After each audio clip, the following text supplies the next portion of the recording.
And I'm Keely Arthur. Lots to get to this morning, but first things first, let's talk about the weather.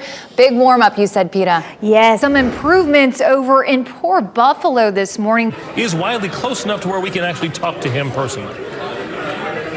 Yes, I'm going to try to grab him. He's just wrapping up this interview, but I just spoke with him. I asked him, what is the first thing that you are going to do as a U.S. congressman? He says that he wants to restore Roe v. Wade, and I just wanted to repeat the question the first question I asked you. Something else we have that Gilbert doesn't have, we have Brett Neese live in the field. Brett, you've been talking with folks all night long. If the work isn't permitted or inspected and gets covered up, you could be dealing with potentially deadly hidden dangers. If you ever need anything, this is the person to call. Well, I'm so glad it worked out. This morning's consumer price index revealed that inflation in November was lower than the expected 7.3% by analysts.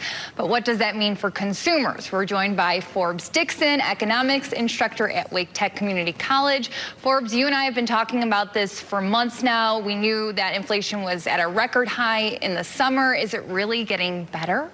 Fireworks are launching here right off of Franklin Street in Chapel Hill. It is pandemonium after UNC beats Duke. Obviously, things are changing. We kind of had to move where we were because there are sparklers going off. There's smoke, not sensing any tear gas, and we would be close enough to feel it, but you can see that officer is gearing up right now, putting on more riot gear. I actually want to bring us over to Aaron Thomas, who we know is our lovely WRAL reporter. Aaron is actually off today, and I'm so glad that you're okay, but you were inside the mall when we went into lockdown. Yeah, we weren't.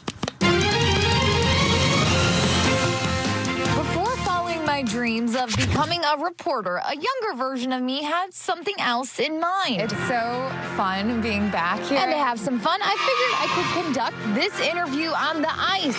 The ice rinks all have like the same kind of smell to them. Let the two worlds collide. So after lacing up, I entered the rink. Go. Teacher first. With skater extraordinaire Christy Hemstreet. The Michigan native started when she was a toddler and says that's pretty normal. You have a kid or you want to be in the Olympics or you want them to be in the Olympics, what age do you have to start as a skater? Scott Hamilton was 9 when he stepped on the ice for the first time, and he won the Olympics. And while I was as far away from the gold as anyone could ever be, I decided to get back to my roots and let Christy show me some basics. I have made peace with falling today. First up, the swizzle. Start with our heels together. This is probably the first move any skater, future Olympian or not, learns. Natural. Yay! After that, it was on to the waltz jump. You ready to jump? We're gonna try it. First, Christy showed how it's supposed to look. Pause, lift, and check out. Reminding me that for figure skaters, practice makes perfect. The Olympians probably are practicing literally all day, like on and off ice. So I'd say they probably start at least 6 a.m. and go till maybe 5 or 6 p.m. She literally held my hands as I tried. And all we're going to do, we're going to push, and we're going to do just a little baby kick and turn. And after a few times together, it was my time to go it alone. My first goal, not to kick photojournalist Lauren DeSarmo. I get nervous with the camera there. My second goal, not to fall. Light, kick up. Oh! That was even better! Yay! That was awesome! But the confidence I was building was about to catch up with the spiral. The move looked easier than the waltz jump, so I jumped right in, and I was this close to a clean landing until... Overconfident. Christy reassured me that this is a common occurrence for any wannabe Olympic skater. That it's upward of 20,000 times in an Olympian's career that they fall and get back up.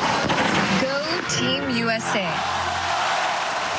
Fire. Good afternoon to you. I'm Jeff Hogan. And I'm Keely Arthur in for Renee. Let's get to some new updates into our newsroom that we got in just the last 30 minutes. Duke Energy says all damaged equipment has been repaired or replaced, and crews are testing it right now. They will begin the gradual restoration soon and hope to have power back on for the 21,000 still in the dark before midnight. First Health Hospital in Moore County already has power again after running off generator power for days. WRL's Julian Grace is in the WRL Live Center right now with new information about this warning, about those threats from the FBI before these attacks. Julian, thanks for that. That is the Homeland Security piece. The FBI is also looking for information about the substation attacks. This morning, they released 2 posters with a message to the public. The posters ask anyone with information to contact the Moore County Sheriff's Office tip line, your local FBI office, or submit a tip online. WRAL's Matt Tallhelm is in Moore County with what lies ahead for the people who are still without power. Matt? Blue Cross and Blue Shield of North Carolina is also stepping up with a big donation to help those in Moore County. Today, the company said it will donate $25,000 to the American Red Cross of Eastern North Carolina to support sheltering and other essential needs. Additionally, Blue Cross NC is allowing early prescription refills through Friday to ensure customers have access to the prescriptions they need. Our coverage of the outage in Moore County continues at 12:30 with another update on repair efforts and, of course, the investigation. A front is on the move. He was the one that could help me figure it out. But unfortunately, Ron was gone. Patricia did exactly what we want all of our 5 on Your Side viewers to do. She did her homework. She called Duke Health multiple times, but was only offered a payment plan of, get this, paying $2,472.46 for the next 72 months. That's 6 years. It would have wiped me out completely. I would have had no money, and that's when I called you. We got Patricia's email in August, and WRAL 5 on Your Side got to work, talking to Duke Health and the insurance companies.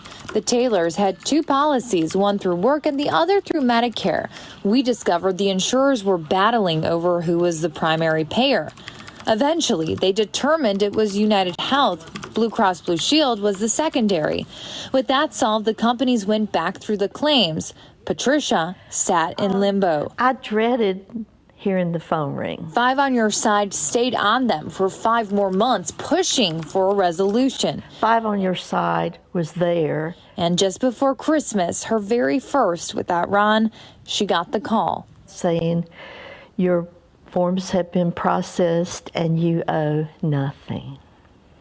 And what was it before nothing? It was $194,000. $194,000. Because of 5 on Your Side, I'm able to keep my savings. I'm able to keep my house. I'm able to live. And I think Ron is happy too. I can feel his spirit dancing in my heart.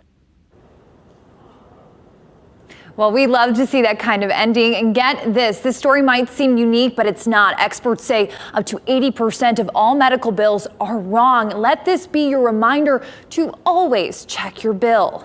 It's mind-boggling. Keely, what is the first thing that people should do to fight their bill if they think it's wrong? Call and get an itemized breakdown of exactly what they're charging you for. That way you can really see what exactly is being billed and get a better picture. If you still feel like it's wrong, call and call and call until you get it right. We always say the squeaky wheel gets the grease. You can even use social media. Tag them, blast them on Twitter, Facebook, put a spotlight on this, and never pay. Certainly don't get on a payment plan unless you know it's accurate. And if that doesn't work, call Keely.